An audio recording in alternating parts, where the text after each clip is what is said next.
A phone alarm goes off. Then silence. Then another one. Rain against glass. The low hum of a city that never really stopped moving. Eyes open. And the first sensation isn't rest, it's weight. Not sadness, not sickness, just a heaviness that lives somewhere between the chest and the shoulders. As though the body had been running all night, even though it never left the bed. The thought comes quickly. I just need to push through it. Coffee, screen, stillness.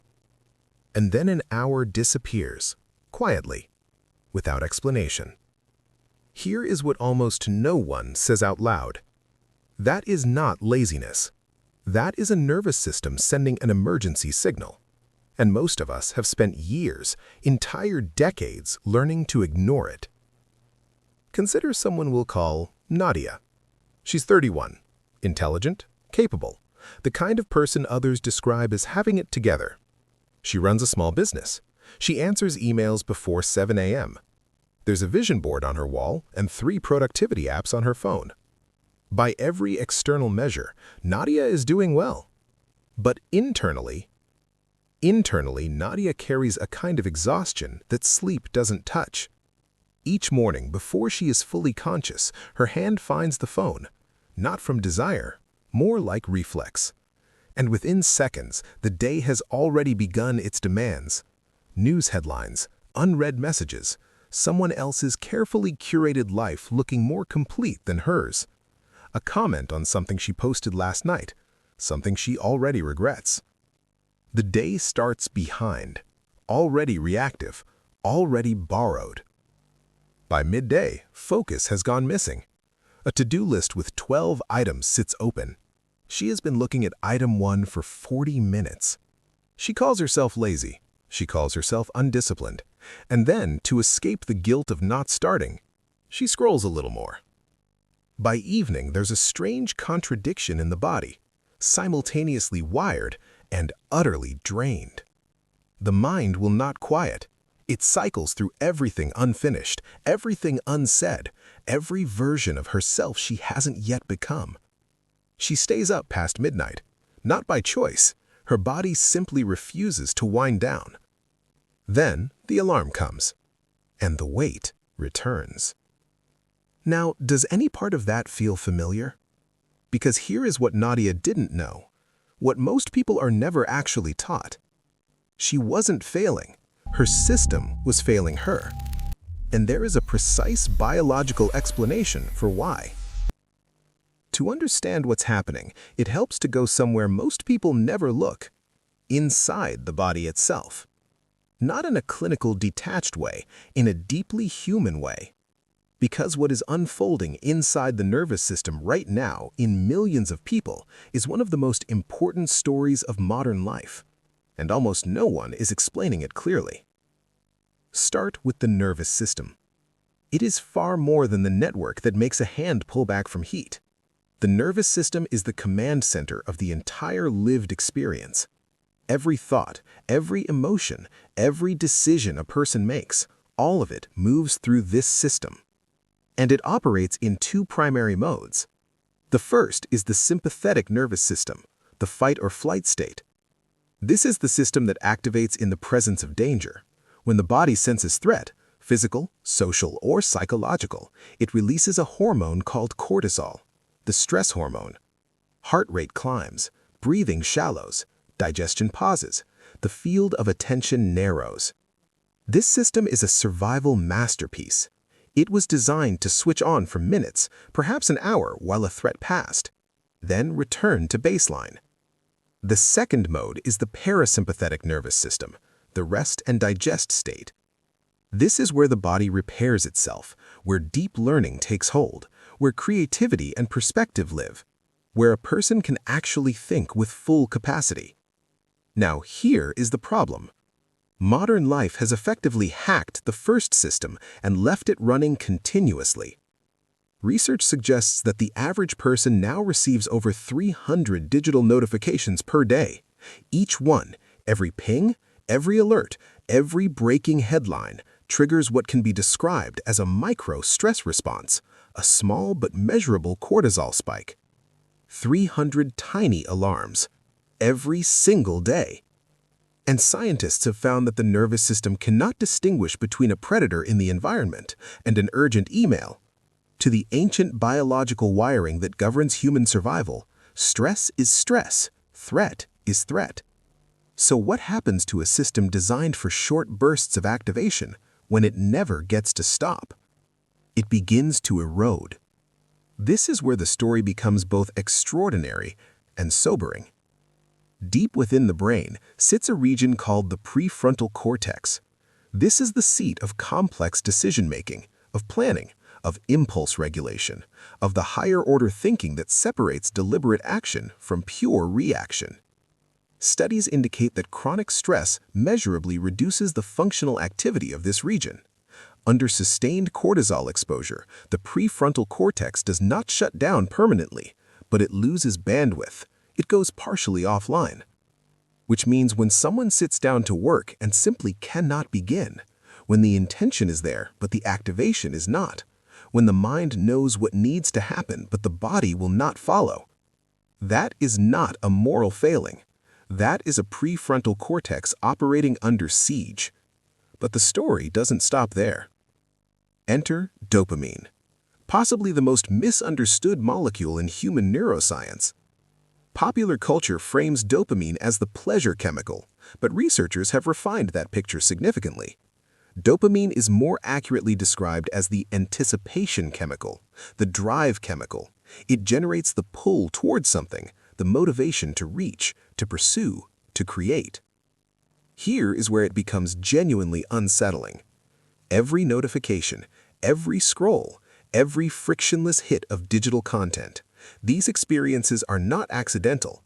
They are engineered, designed to produce rapid, low-cost dopamine pulses, small rewards that arrive constantly and cost almost nothing. And when the brain is flooded with hundreds of these micropulses every day, something systematic begins to happen. The brain recalibrates its baseline. It raises the threshold. It requires more stimulation to register the same response. Which means the things that carry real weight, the slow work, the deep conversation, the focused creative effort, begin to feel flat, dull, somehow out of reach. Not because ambition has disappeared, because the dopamine system has been quietly, steadily recalibrated away from it. If any of this is landing for you, if you have felt that flatness, that strange inability to begin, drop the word aware in the comments. You are far from alone in this. There is one more layer, and almost no one addresses it directly. The circadian rhythm, the body's internal 24-hour biological clock, governs far more than sleep. It regulates hormone cycles, immune function, mood, cognitive performance, and metabolic repair. And it is calibrated almost entirely by the presence and absence of light. But modern life has inverted that relationship. Screens emit light at a frequency that suppresses melatonin, the hormone that initiates sleep onset. When screens remain active late into the evening, melatonin release is delayed for hours beyond what the biology intends. The body sleeps at 1 a.m. and wakes at 6, and no amount of time in bed compensates for the disrupted architecture of the sleep itself. This is not weakness. This is biological misalignment. A system running on the wrong inputs at the wrong time. And here is the cruel compounding effect. Chronic sleep disruption raises cortisol further. It reduces dopamine sensitivity more. It weakens the prefrontal cortex function again. It becomes a loop, a self-reinforcing cycle of depletion. And inside that loop, millions of people have been living for years, quietly concluding that the problem is their character. It is not. Now comes the part where the story changes direction. Because there is something it took Nadia, and perhaps takes most people, far too long to understand. She had been treating her exhaustion as a moral problem. If she could just find more discipline, more willpower, more grit, she could force herself through the heaviness and arrive at the version of herself she believed she should already be. But willpower is not a personality trait. Willpower is a biological resource. And like every biological resource, it depletes. Research suggests that the prefrontal cortex, the region responsible for self-regulation, decision-making, and sustained effort, operates on a finite daily energy budget. Every decision made, no matter how small, draws from that budget. Every stressor absorbed draws from that budget. By the time Nadia sat down at her desk at 9 a.m., she had already spent hundreds of micro-decisions and absorbed dozens of stress signals since the moment the alarm sounded. Her budget was already substantially reduced, before the real work had even begun. She wasn't lazy. She was depleted before she started. And this is the insight that shifts everything. The problem was never the absence of motivation. It was the architecture of the day itself. When a life is structured around continuous overstimulation, fragmented attention, insufficient rest, relentless digital input, it does not just produce poor outcomes, it actively reshapes the neurobiology in real time. But here, this is where the science becomes genuinely encouraging. The brain is plastic. Scientists refer to this as neuroplasticity.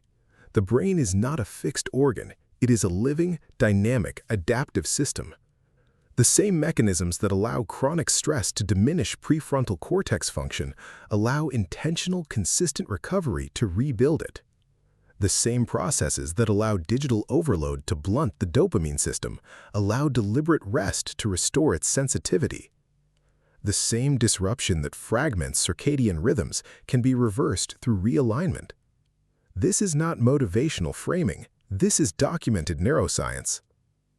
The body is always moving toward equilibrium, always. The question is whether the conditions of a given life are allowing that movement or obstructing it. A brief note before continuing. Everything discussed here is educational in nature and is not medical advice. For persistent symptoms of burnout, anxiety, or sleep disruption, please consult a qualified healthcare professional. So, what does recalibration actually involve? Not a dramatic overhaul, not a perfect system starting Monday. Small, consistent signals, inputs that tell the nervous system the threat has passed. It is safe to rest. It is safe to recover. The first is morning light before morning screens. Studies indicate that natural daylight exposure within the first 30 minutes of waking anchors the circadian rhythm for the entire day.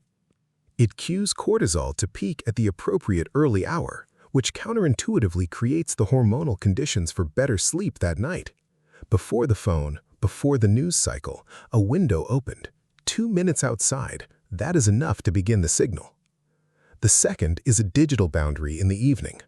Research suggests that removing screen exposure at least 90 minutes before sleep allows melatonin to rise at its intended time, significantly improving both sleep onset and sleep architecture.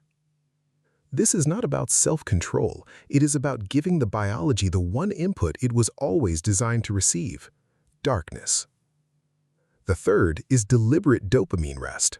Once a week or once daily for a defined period, choosing an activity that provides no digital stimulation, a walk without audio, a meal without a screen, sitting in quiet.